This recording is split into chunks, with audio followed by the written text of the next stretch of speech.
Hello, we're here with teammate Jesse. Are you on?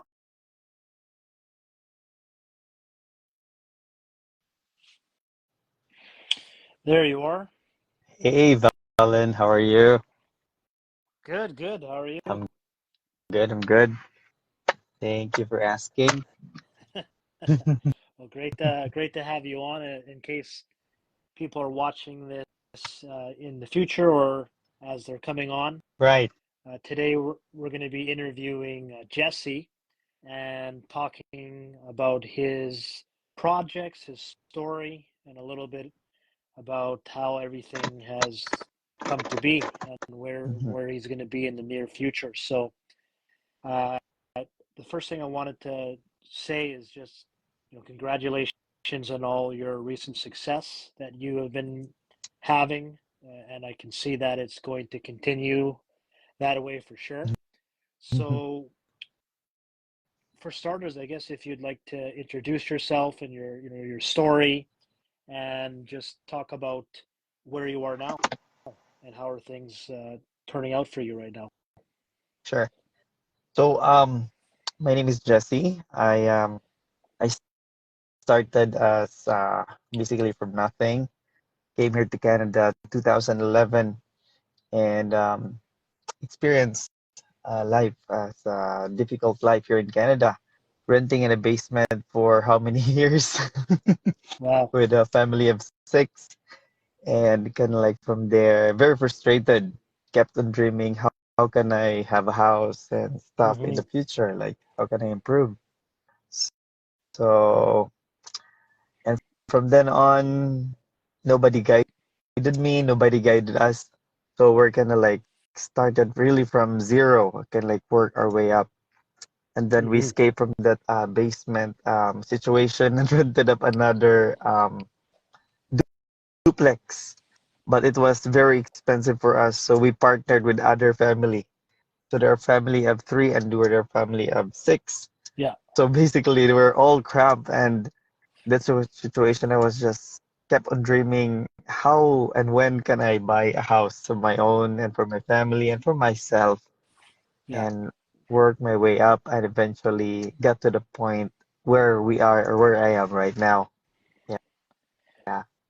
Nice, nice. So the journey from the basement to renting and owning that obviously wasn't an easy journey as a newcomer from before, and then working your way through. You went through school or continuing education when you were here, or was that a challenge as well? Yes, it was a challenge. The culture, the language, the people, everything was just a challenge. So I ended up, um, I I I became a real estate agent, and it Mm, didn't turn out good to me. I experienced some negative stuff from that, and I said, you know what, I will not give up. But in my mind, I was still dreaming of that house that I wanted because of the experience of renting in the basement. So I just kept going and going. And eventually, I ended up becoming a nurse, and everything started from there. mm, But even though mm. when I was a nurse, earning a bit way better than before, than minimum income, I still had that goal of owning a house at least. And eventually, it ended up not just a house, but houses. Nice, nice. Yeah.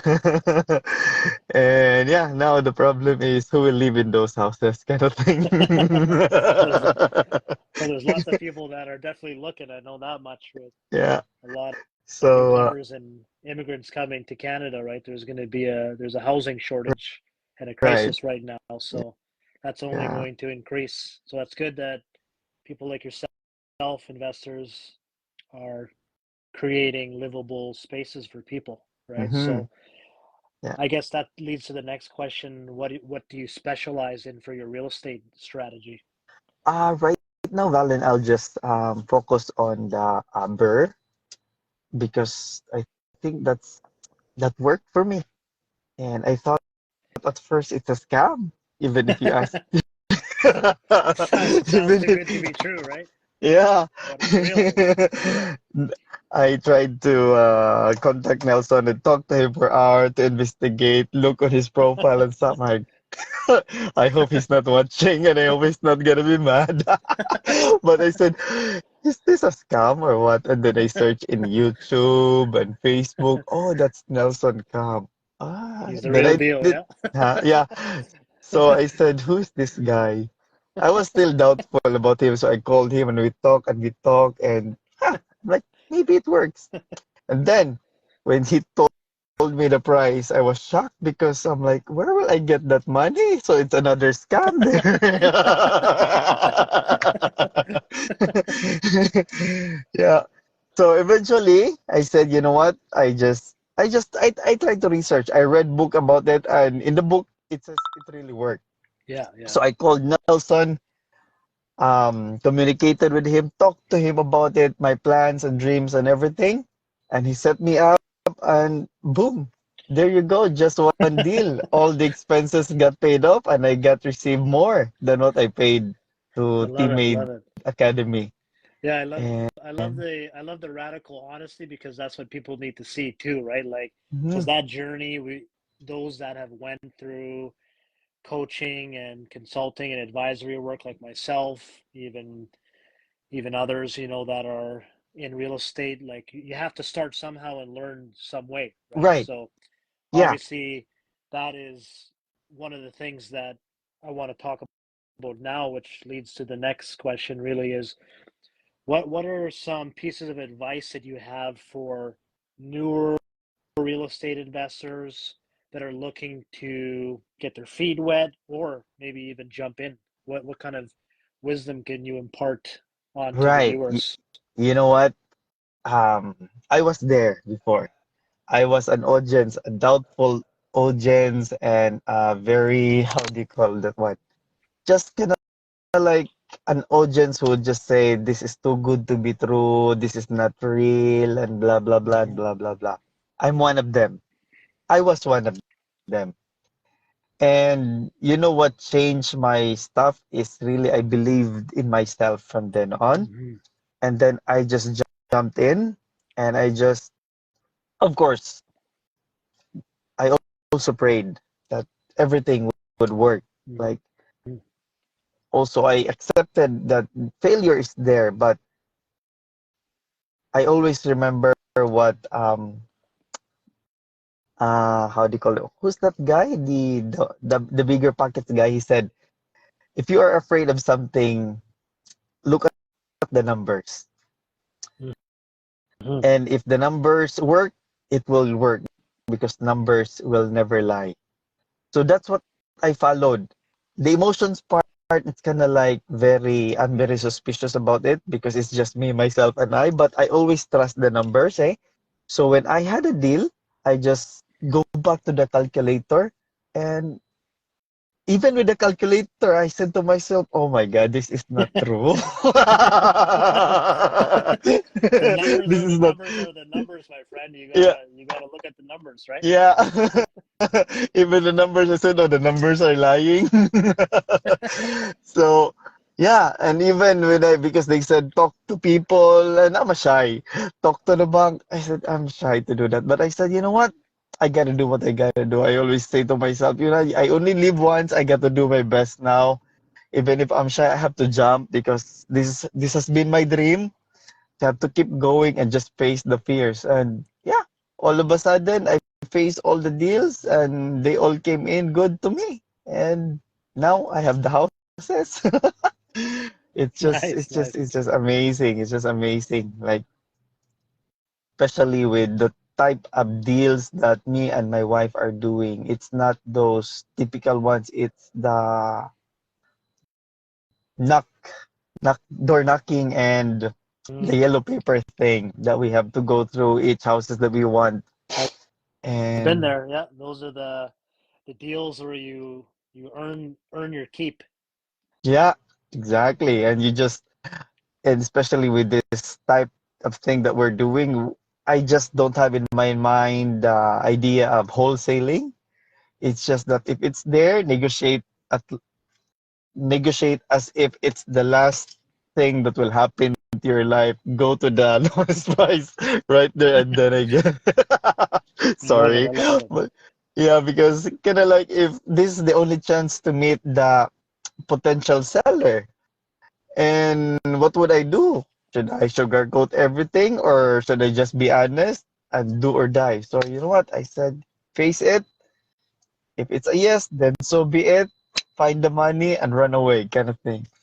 And yeah, it helped us a lot. So for my deal, for my thing, we focus on Burr, but whatever, say for example, if we find a deal, we just focus in there and then kind of like negotiate as much as possible, find all the possible ways that we can achieve it and make the number work, and can like begin from there. If the number is too high, talk more and ask more questions until one day you'll get what you want. Yeah. That's very inspiring. I love how you are sharing like the in the field experiences and all the things that you had to go through, right? Mhm. And the fact that you're aware that failure is a stepping stone to success. It's not like success happens overnight. A lot of times you see people and the end result, and then you are under the illusion that it was an easy process, right? When you see Right. people with their achievements and where they are, but there is a journey that leads towards that, right? And Right. so that course correction and the navigation around mistakes and learning things in the right way, especially when you have mentorship, people that Mhm. are in a sense from the future that are looking back in in a way because they've been through what you have been through, Mhm. right? And they can help you avoid a lot of the pitfalls. So Right. that's really really motivating for people, I imagine, that are would be watching, because we've all been there in that situation where we want to do something that we haven't yet done, right? And Mhm. so it's intimidating. It can Yes. be, right? It can be. That's Right. just the honest truth. So if you are able to counteract that by self-belief and obviously taking action, you can get to those challenges, right? And get the results that you want to achieve. So congratulations Mhm. on coming this far, of course. So that leads to what I wanted to talk about next with your current projects. Like, what are some of the projects you're working on right now? And unpack that a little so people can see what this real estate world is all about. Sure. So, um, let's talk about the most difficult project, and Nice. then let's go to the less difficult and what I learned, is if it's that okay. Perfect. So everything we do is kind of like yellow paper. We put just yellow paper in every house. Not, I mean, not all house, but all those which are need renovation. The, yeah. So in this type of houses, we expect all the swears, even the dog, and anything and everything. So whatever we get from there, it's really worth it. That's what we keep, me and my wife, what we keep in our minds. So once we close a deal, we keep it as if it's really ours, and kind of like we focus all our energy in there. But even though you have the property, that doesn't mean that it's already a gold, because you have to turn that into a gold. And that's the only way, I guess. So with this most difficult project, the first one, maybe because of our yellow papers that we've been passing around, a realtor called us that she's got a property for us. It was my first time, and then this was a very, very, very difficult project for me because I'm a nurse and I don't have any background about real estate other than what Nelson told me and stuff. But it's still different because you don't have the actual stuff, eh? I don't even know the terms of the materials and stuff. I don't Hmm. know. I have You're to rely learning. on Google. Yeah. So with this one, uh, we bought it at after negotiation and stuff. It's kind of like the way I describe the house is there's more grass, there's more trees and a little bit of house because it was all covered. Yeah. So I said to my wife, I think we have to do this one. So we checked the price, and the price that time was still 40 grand. It's a three-bedroom house with a garage, and yeah, 40 grand. And he said, what am I gonna do with 40 grand? I mean, what am I gonna do with this house? It's like everything in the house is a mess. And I was scared. So I called a contractor and asked him, hey, how much do you need to just beautify the house? Can you do 40? And he said, yeah, 40 should be good and blah, blah, blah. I said, okay. So even though I had a reliable contractor, the process was still very, very hard and difficult for me. Why? Because um, I'm just not familiar with things and I could be easily tricked by someone like a contractor or what. But you know what? I just keep on researching. I just keep on Googling everything and it got finished. And every I just followed Coach Nelson. He just said paint everything white and then that's it. Yeah, yeah. Nice. So, so I said to my contractor, hey, my coach said paint everything white and then I searched in Pinterest. The floor has to be this color too and a little bit of black and the lights would be a little bit of black and the doorknobs will be black and countertops black and the rest is white. And the appliances as well should be black or those metal thing. And it ended up very, very nice. Excellent. That after that one, when I entered it, when even I invited the neighbors. I cannot forget this one because the renter beside my house, he just rented that property. So I invited him. Hey, do you wanna see my place that I want to rent? And he asked me how much. Well, I just want to rent it 1,200. How much are you renting there? He said, oh, 1,350. I'm like, okay, so come here then. Check my house. And when he went there, he said, oh my God, I think I have to cancel my lease with another guy and move in your place. We'll Yeah. keep that between us and of course everyone watching. Yeah, but anyway, that's how it turned out. But the thing is that the main lesson is that I didn't know everything. I explored everything. I just learned paint white, and boom, it turned out to be good. Bada And bing, bada then boom.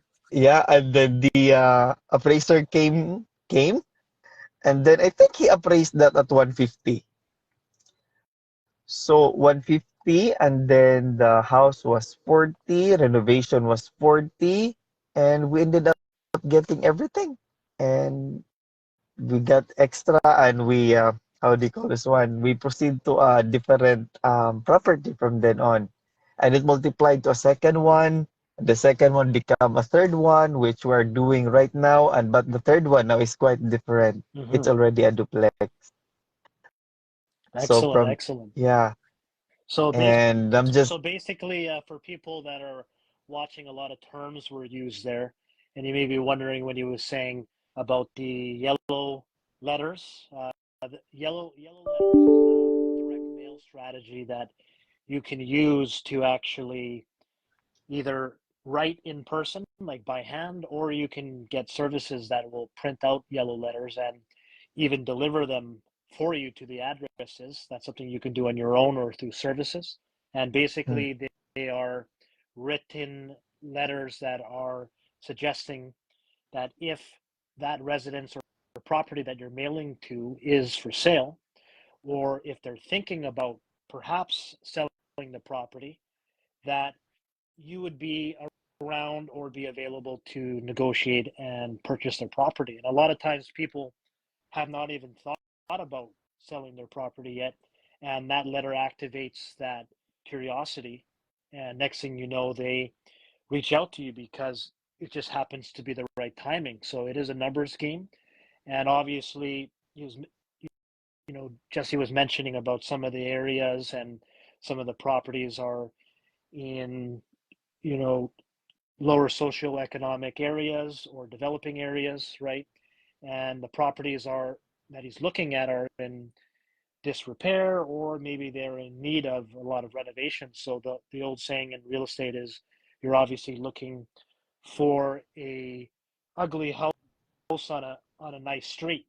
And the reason why that is obviously you're looking for properties that you can force appreciation through, and two, like Jesse mentioned, where you can do improvements to the property. And obviously, when you first get into a property, there's an appraisal value, which is as is.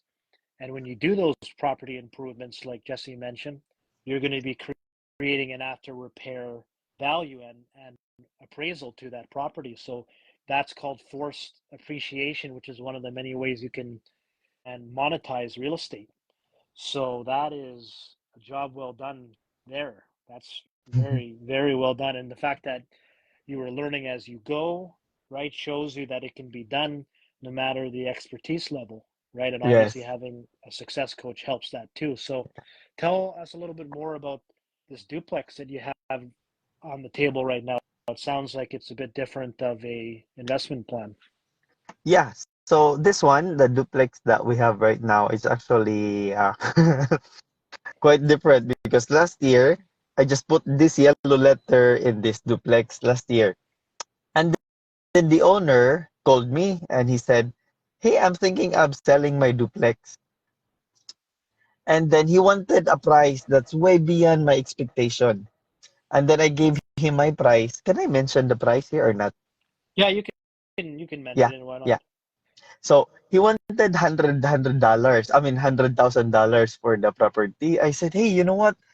There's a lot of things that need to be repaired in your property. And I can only offer you this much, and this is the best that I can do. So I think I offered, did I offer 65 or something like that? And then when I offered 65, of course, I am expecting that one because it's not my first time. People will always be mad, be cursing and stuff. And kind of like it's time to run. But I said, you know what? No, no, no running. So I said, you know what? The window needs this. The roof need to be changed and blah, blah, blah, blah, blah. Kind of like I think seller's eye is different from buyer's eye. Even though it needs repair, they see their house as brand new. I don't know. But in a buyer's eye, kind of like you have the practical eye there and you know that it costs so much. So that's why I just depend on that one and just offer the lower price. And of course, they'll get mad. But I think the best thing there is just keep on attacking until they themselves will just run away. If they don't, and if they are open to talking, just keep talking. Just keep Yeah. negotiating until prices would go down. So eventually, what happened there is that he really refused. So I went home to the Philippines. He had his like life went on with him. And when I came back here, I said, "Hey, I'm just wondering about your duplex. Are you thinking of selling it now?" But this time I'm a little hesitant because he was just mad before, hey. So but at that time he said, "Yes, but I am still closer to the price that I had." He said, "But hey, I want to offer same price." And he said, "Hey, Jesse, the duplex is now improved. We put new floorings, we painted, we put new fridge and blah blah blah." So I was expecting 100 grand Mhm. still. But lo and behold, I did not know what happened. He decreased the price to 78,000. Wow. From 100,000 to 78,000, new paint, new floors, new appliances on the other side. So I just can't explain. So I think these are the things that I learned in real estate too. You cannot just assume things. You have to try and ask and try and pursue. And that's the only way. There are things that you cannot understand, but it just happens just like this.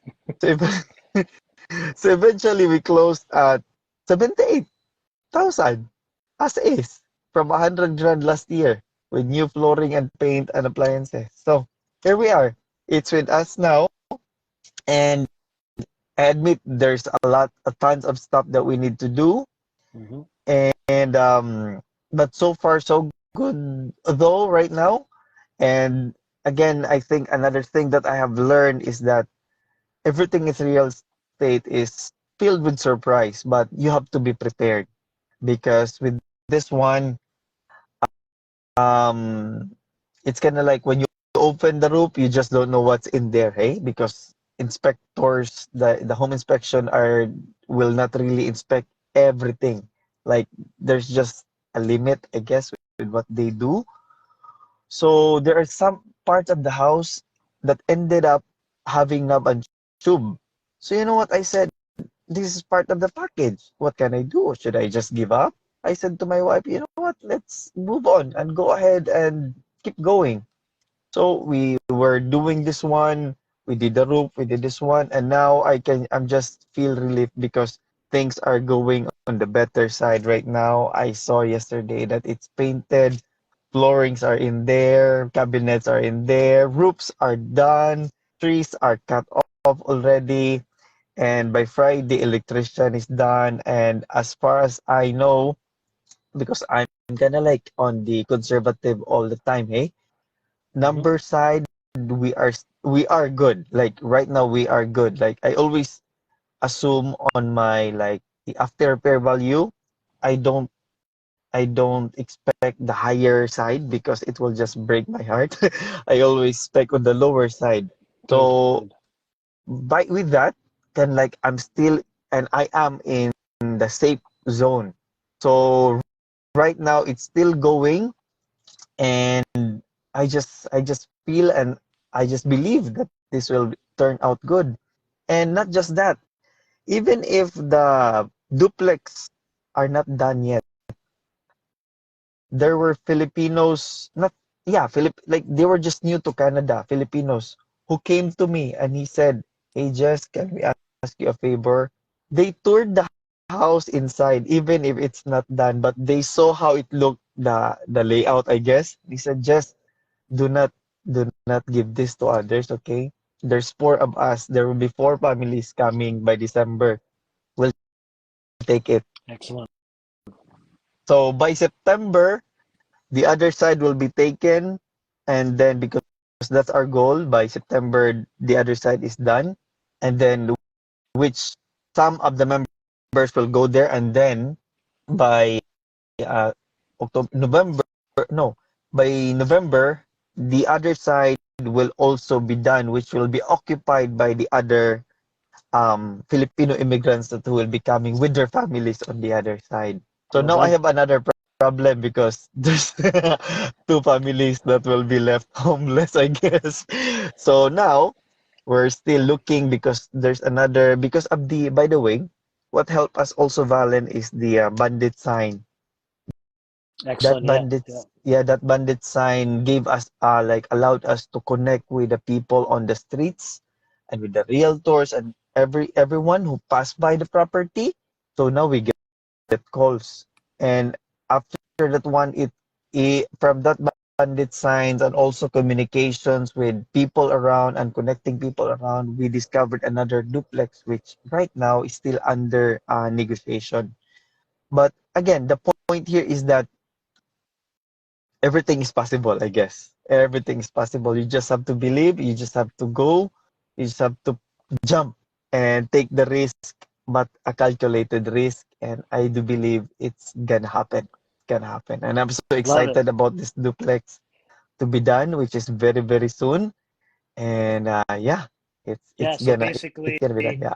that that problem is now an opportunity, and Yes. sometimes the difference between a yes and a no is motivation level, right? Yeah. So at first you were looking at the property, and at that time the timing was off, and the motivation level of the seller was just not there.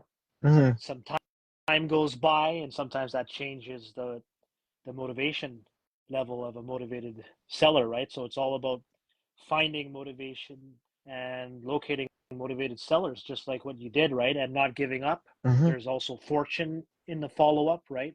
If you Hmm. didn't follow up, that deal could have went to someone else for Correct. a price that you would really want. So well done Mm. there too. So I guess we'll close off on basically if you can let people know how they can get in. touch with you if that's what you would like to collaborate and network and maybe something down the road in terms of a joint venture. So how can people get in touch with you best? Sure. Really, right now I just have my Facebook, and you can just type in my Facebook there, Jesse Dison, and we also show our projects in there. Hey, like how things are going with the Nice. our projects, because my goal here is not to impress, like just purely impress properties.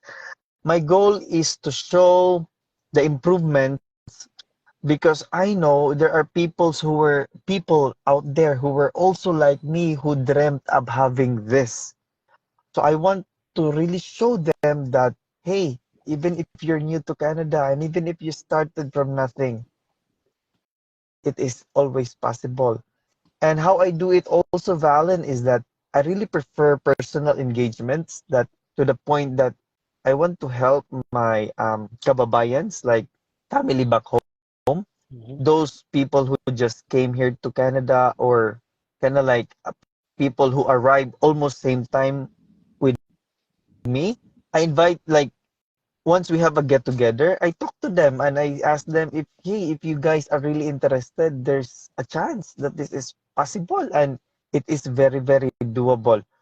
So I teach them, believe it or not, and I teach them like, yes. I teach them because just like me before, they thought it's a scam. I said, you know what? It's not a scam. I just keep on telling that to them. And right now, some of them have interest too, because of that personal engagement, because they see me and they see what we were doing. Hmm. So I just kind of like expose them. So for the people who are interested, I have my Facebook account, and hey, also I'm welcome with like personal engagement with the, say for example with this one, if you guys want to have a tour with our properties, it's okay with us to just message me, and yeah, I'm willing to help. Or if ever there's a way for a joint venture, it's okay with me too. Excellent. Yeah. Well, thank you Mm, very much, Jesse, for yeah. sharing your story and everything that you've experienced. It really was a pleasure getting to know you and hearing everything that you've accomplished. Yeah. So, again, thank you very much. It's been a joy talking with you.